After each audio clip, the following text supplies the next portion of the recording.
Oi pessoal, nesse novo vídeo sobre frases que devemos repensar ou dar um chá de sumiço, eu vou falar sobre mais uma frase que muitas vezes copiamos e repetimos sem refletir muito, que é a frase estiramento/lesão parcial para ligamentos, em especial para ligamento cruzado anterior.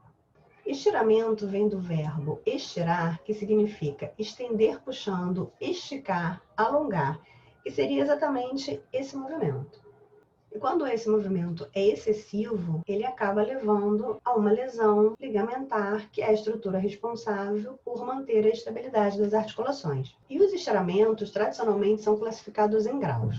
E você pode fazer esse movimento de alongar ou estirar uma articulação e não acontecer nada, até porque cada pessoa tem uma elasticidade diferente da outra, ou esse estiramento pode ser o suficiente para causar micro-rupturas, mas elas são tão pequenas que elas não comprometem a função do ligamento. O ligamento continua conseguindo manter a estabilidade e a gente geralmente não vê essas rupturas nos exames de imagem. O que você vê é uma alteração do sinal, se for na ressonância, ou uma alteração da ecogenicidade, se for no ultrassom. E quando esse estiramento é mais intenso, aí sim você consegue identificar uma ruptura, que no grau 2 é uma ruptura parcial, ou seja, você tem uma descontinuidade de parte das fibras, mas você tem outras fibras que se mantêm contínuas. E nesse caso você já tem algum grau de frouxidão ligamentar. E no grau 3, você já tem uma ruptura completa, ou seja, você tem uma descontinuidade de toda a espessura do ligamento. E nesse caso você já vai ter uma perda da função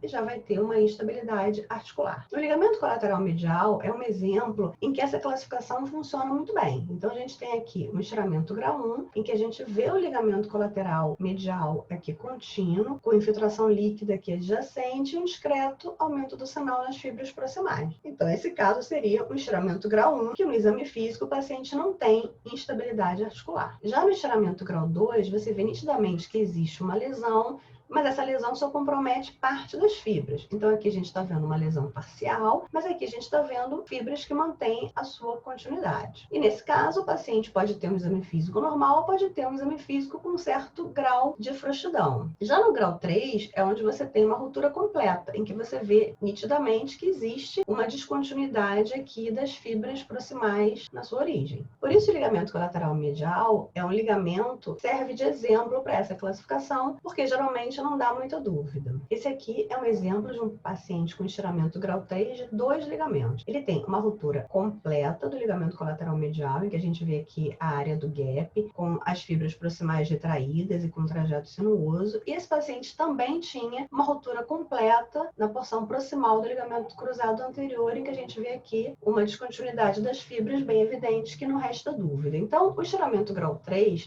em que é uma ruptura completa, costuma ser muito evidente quando a gente identifica o gap. Já esse caso aqui é o caso que a gente fica tentado a descrever como estiramento lesão parcial, porque a gente continua vendo parte das fibras que parecem contínuas. Só que esse caso é um exemplo de paciente que na cirurgia de uma ruptura completa. Então a questão com essa frase é: a gente consegue ter realmente certeza na hora que a gente afirma que é um estiramento com lesão parcial de um ligamento? Por que isso não é tão simples para a maioria dos ligamentos? Esse trabalho aqui, apesar de ter sido feito usando ligamento colateral medial de ratos, ele pode ser extrapolado para os ligamentos em humanos. Porque o que acontece? Quando você tem uma ruptura completa de um ligamento, você, num primeiro momento, você tem uma resposta inflamatória, com macrófagos, tecido angiogênico, e com o passar dos dias, esse tecido inflamatório começa a ser substituído por um tecido de granulação, que no começo é um tecido mais desorganizado, mas que com o tempo ele fica mais organizado e com um sinal bem parecido com o sinal do ligamento normal, mimetizando um ligamento íntegro. Os ligamentos das pequenas articulações, como as articulações interfalangianas e metacarpofalangianas das mãos, onde a gente costuma de rotina fazer contraste venoso, é um bom exemplo para ilustrar essa fase inflamatória. Esse aqui era um paciente lutador de jiu-jitsu que teve um estiramento na interfalangiana proximal do quarto dedo, aqui tem um marcador, em que a gente vê o que parece ser um ligamento colateral espessado e com sinal elevado, na sequência DP com supressão de gordura. Mas quando a gente faz o contraste venoso, isso aqui está no mesmo plano, a gente vê que na verdade não tem um ligamento propriamente. A gente tem aqui um fiapinho de ligamento e o resto todo é um tecido inflamatório da fase aguda da lesão. E esse paciente realmente tinha uma ruptura completa, que foi a cirurgia que confirmou. Porque ele tinha uma estabilidade evidente nessa articulação. Mas aqui no sem contraste parecia um ligamento apenas com estiramento ou com uma possível lesão parcial, porque você acha que tem um ligamento, mas na verdade o que você tem é um tecido inflamatório. Isso é muito comum no ligamento cruzado anterior, além de vários outros ligamentos. Esse aqui é um paciente que nesse exame você tem certeza que tem uma ruptura completa, porque a gente vê aqui uma descontinuidade, vê que o ligamento tem um sinal elevado, está irregular. Então a gente nesse caso não tem dúvida que esse paciente tem uma ruptura completa do cruzado anterior. Só que esse mesmo paciente não foi operado e 5 meses depois repetiu o exame. Então esse é o ligamento desse mesmo paciente 5 meses depois. Ou seja, ele parece um ligamento normal porque ele tem o tecido de granulação numa fase mais tardia. E a pergunta nesses casos não é se o ligamento está íntegro ou não, é se esse ligamento é suficiente ou não.